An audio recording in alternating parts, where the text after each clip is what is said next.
you know about Baltimore. We all know that through the years, D.C. has been through some very, very tough times. Sadly, Baltimore is still in a very tough time. I was very disappointed. Because I wanted to meet Jim Carrey, and I had to pretend this nigga was Andy Kaufman all afternoon. And he was clearly Jim Carrey. I could look at him and I could see he was Jim Carrey. Anyway, I say all that to say, that's how trans people make me feel. Hello friends, the GOAT is back with a brand new special, Dreamer, on Netflix. And in this special, he goes back to Washington, D.C., where he first began his recorded special career. Obviously, he was in New York, he was in D.C., he was everywhere. However, his very first special was there, so he went back. And he is already in hot water because he has come out swinging. Check this out.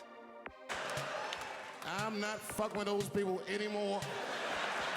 It wasn't worth the trouble. I ain't saying shit about trans people. Maybe 3 or 4 times a night, but that is it. Repair my relationship with the transgender community, because I don't want them to think that I don't like them. And you know how I've been repairing it? I wrote a play. I did, because I know that gays love plays. It's a very sad play, but it's moving. It's about a black transgender woman whose pronoun is sadly nigger.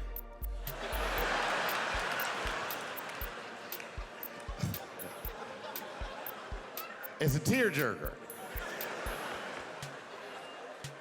At the end of the play, she dies of loneliness because white liberals don't know how to speak to her.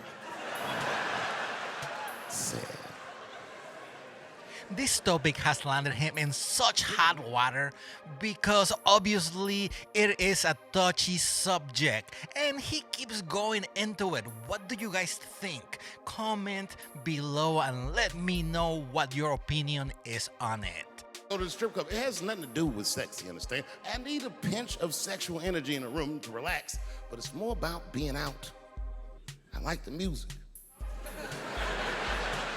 A few naked chicks in there, it just makes me feel good, but I'm not trying to like socialize or meet anybody. You know, sometimes I go to the strip club and I bring a book. I do, and I sit right by the stage because the reading light is better.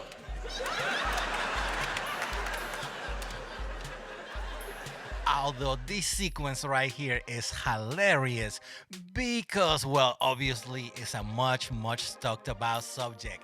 And who has not looked at that video over and over and over? It's still hilarious. So check out his view on it. Comedian, Chris Rock. Me and him toured all year last year. And right before that tour started, Chris was involved in what we blacks might even consider a goddamn 9/11. A goddamn 9/11. Chris was involved in what we blacks might even consider a goddamn 9/11. Chris got slapped in the face at the Oscars by Will Smith, which was one of the craziest things I'd ever seen. In fact, if you watch it live on television like I did, when it happened, I thought it was fake. And he said, yes, nigga, it hurt. And then I knew that it was real. And then, and only then, was I offended. And I wasn't just offended that he got slapped. That was only half of it. The real offensive part was that after they slapped him, this nigga Will just sat down and enjoyed the rest of his evening. It was crazy. It was... Another party. And I called him on FaceTime. And he picked up. As soon as he picked up, he said, you was the only nigga I had to answer the phone for. And apparently Obama and Oprah, everybody had called this nigga to see if everything was all right.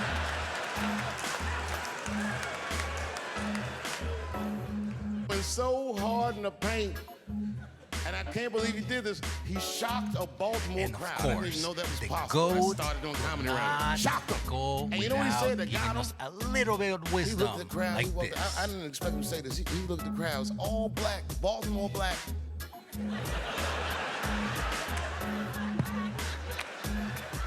Even if you rich and black in Baltimore, you know them niggas is traumatized about something. And Chris shocked him, and this is what he said. He went to that crowd. He said, I refuse to be a victim. And the crowd said, oh. And I was backstage looking like, nigga, watch the tape. This sequence right here, I find 3 it months. hilarious Me and and the 3 months good after old that terrible classic attack that Chris Dave. Rock endured. This is the Dave that we all on love stage at the and Hollywood Bowl. cherish. Check this one out. And a lunatic jumped out of the crowd and attacked me. Now, I gotta tell you, if it happens to you, you don't even know what the fuck is happening. It was like slow motion. I'm being attacked. And this motherfucker was ragged. He jumped at me. He was like, ah! I caught this motherfucker's head with my hand and pulled his hoodie over his eyes. I can still feel his head in my hand. It was spongy. And then I fell down. And he knocked me all the way on the ground. And I was like, man, this is a bad situation. I'm like, I don't know if I'm gonna die or what's gonna happen. But in that moment of vulnerability, you know what occurred to me that had never occurred to me before in my life? In that moment, it occurred to me that bodyguards should not wear dress shoes to work, Travis. But they was beating this nigga up right behind me. Everybody could see it. Everybody could see it. And I'm sitting up there trying to think of what to say. And I'm tongue-tied. Me, of all people, can't think of anything to say. Look at my karma. Just that moment. Of all the people in the world, Chris Rock walks from backstage, walks up to me in front of 20,000 people, grabs the mic out of my hands and looks at the crowd and goes, was that Will Smith?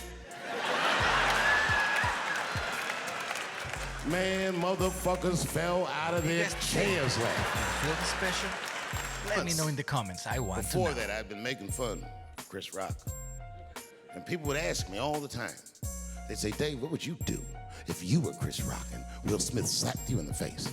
And to this day, the answer is the same. Well, I don't know what I would have done. For me, it was like a movie or something. You gotta picture this. Picture a famous person you like. Every famous person you could imagine was at that show. It was like the biggest night that Hollywood had ever seen. And when that guy tackled me, he cleared the bleachers. I had to watch the tape afterwards to know this happened, but as soon as he tackled me, Jamie Foxx was the first motherfucker that jumped out of the crowd. He was wearing a white cowboy hat like he knew this shit was gonna happen to him. Never seen this nigga in a cowboy hat before. And Jamie started chasing that motherfucker around like any given Sunday. And that kid was fast as shit, was juking and shaking, and he broke Jamie's ankles, and he just kept running. And then Jon Stewart from The Daily Show ran from backstage and jumped at this motherfucker like Super Jew. He was like, ah! And the kid seen John coming, so he jumped back, and John went flying that way. And this kid was fast, and then he turned around. He sees the emergency exit. He starts running for the emergency exit. Just before he got to the door, motherfucking Puff Daddy from Bad Boy Records jumped in front of the door. That nigga was like,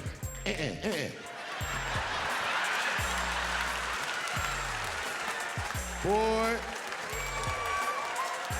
Puffy got that motherfucker. Well, friends, that is all. What do you think? Is he funny? Has he lost it? Is he still the GOAT? Is he now annoying? Let us know in the comments. We want to know your thoughts.